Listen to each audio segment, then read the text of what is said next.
Hi, this is Devin Durham coming to you from Loch Raven High School. I'm here to discuss a very pressing educational issue that we have been confronted with for the last 40 to 50 years, and that is the achievement gap between African American students and their white counterparts on the various assessments from SATs to state mandated assessments.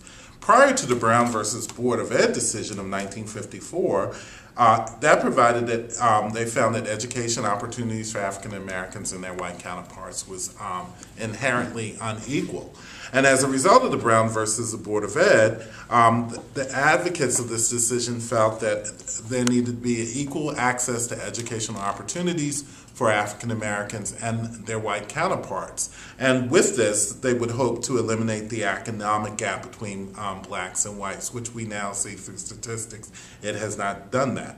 The integration of schools was not only a political issue, but a social issue as well. Sudden integration did not guarantee that all students, black and white students, would be equal as far as state mandated tests. Educators and politicians have been confronted with this issue throughout the last 20 to 30 years, particularly on the federal level when the last three presidential administrations have made it a priority to work on accountability in schools. They were also making efforts to improve nationally through Goals 2000, No Child Left Behind, and Race to the Top. Despite efforts to improve student achievement, African American students continue to lag behind their counterparts in state mandated and federal accountability tests. Under the last three administrations, they have set proficiency goals that have been unrealistic. Many of the attempts made by the three last presidents were generally aimed at low achieving schools to improve their scores on these high risk state mandated assessments. Most of the urban schools, which are low achieving, consisted of mostly African American and Hispanic students. Various educational assessment groups, which I'm going to discuss throughout my presentation, throughout this news bulletin, was the National Assessment of Educational Progress, which was established in 1964 from the grant of the Carnegie Corporation. And they wanted to explore the assessments of progress in education. And so between 1969, they did the first national assessment in that year. Voluntary assessments for states began in 1990 on a trial basis and became a permanent feature of the NAEP. The Bush administration, the Clinton, and the Obama administration's accountability focused mainly on reading and math, whereas NAEP focused on the assessment of American students in various subjects. They conducted assessments periodically in math, history, reading, science, the arts, civics, and geography. And then starting in this year, the assessments will be given in technology and engineering. Now, the one thing about the NAEP assessments, they pick selected school systems to test, and they usually do a cross-section of school systems, urban school districts as well as suburban school districts. So they can get a cross-section of students, and generally the students that are selected, it's across culturally, economically diverse backgrounds. Now, NAEP did some studies, and I kind of did some research and presented some of the studies of the national state assessments that they covered every 2 years. And they usually tested kids 9 and 13-year-olds, which are 4th and 8th grade students.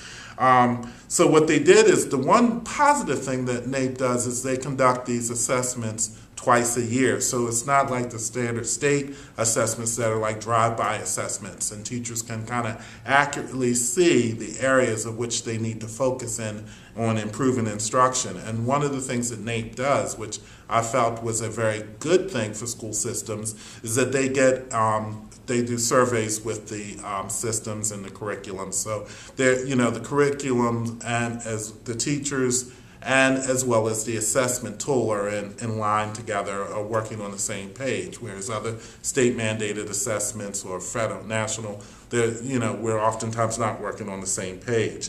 And one of the really good things about these assessments is that they show the area of growth for the schools and the teachers. So the teachers can more accurately see what needs can be met. One of the things with NAEP, the participation in NAEP is voluntary. States that wish to receive a Title I grant must participate twice a year in these state level assessments.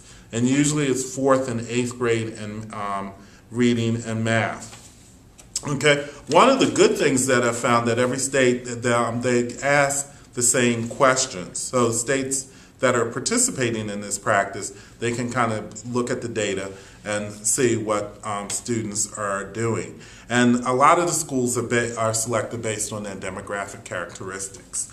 The samples collected must be representative of students in the grades 4, 8, and 12. So what they do, they also compare both they compare both gender, female, male, students as far as the different assessment levels. But we will discuss that in the next episode. But in this episode, we're going to discuss the differences in the scores. And one of the things when they talk about the achievement gap does exist between black and white students, but what NAEP found was that black students were making significant gains in the test achievement scores. And they were looking at a duration in some studies, between 1978 and the year 2004. And they saw the gap, they saw black students' scores improving, but there still was an achievement gap between the black students and their white counterparts of 20 to 30 points. So they did compare that data. Black students were showing improvement as well as white students were showing improvement. And in one of the studies I found that some of the students were achieving, black students were achieving at a higher rate, but there still was an achievement gap between African American students and their white counterparts. One of the things they conducted studies, they closely monitored the schools that they selected for these studies. They also used on the No Child Left Behind and some of the Race to the Top, the level of proficiency, the 3 different assessment levels: proficient, basic, and advanced. And NAEP uses those to measure student mastery of particular topics. But one of the things that NAEP, and they rated each of this scoring. If a student is proficient, he demonstrates competency. If a student is advanced, they show superior knowledge. Okay, so they found that in one of the studies that they did, they found that 73% of 4th graders, 69% of 8th graders, and 45% of 12th graders scored at or above the basic level. During this same period of time, black students and white students' scores improved on the U.S. history assessment with accommodations, but there still existed an achievement gap. Despite the fact that African American students on some of these studies are improving on these assessments, they still lag behind in achievement with their white counterparts. But many researchers have found that scores that are based upon their other external factors that contribute to why African American students are achieving poor on some of the assessments compared to their white students. Some of the researchers have found that there are other contributing factors that contribute to this, the score gap between African Americans and white students. Diane Ravitch, who we have studied in our class, and she has been on several educational programs. She spent time both in the Clinton administration as a consultant as well as the Bush administration, and she was one of the ones that spearheaded the No Child Left Behind, but she has since become a critic of that program. But one of the things that she mentioned in her text, yet in the 60s and 70s, African American students' achievement scores increased as a result of some of the federal laws of increasing opportunities for African Americans. But on the other hand, she talked about white flight and black middle class leaving some of the urban areas, which have caused some of the schools to decline in achievement among African American students to decline. Also, there was another study, book text written by and edited by two authors that wrote the Black-White Test Score Gap, Christopher Jenks and Meredith Phillips contributed the gap to various factors. They talked about black students who are raised in middle-class families, African-American students who are mixed. They give a lot of social dynamics that may have contributed to the gap. They talked about the various forms of bias in the testing. Testing is racially biased in their presentation. They talked about various things that families now, the family dynamic has changed. You now have single families, one-parent homes, so the quality of education has become, for some students who are in urban settings or schools that are doing very poor, there are outside factors that contribute to the achievement gap.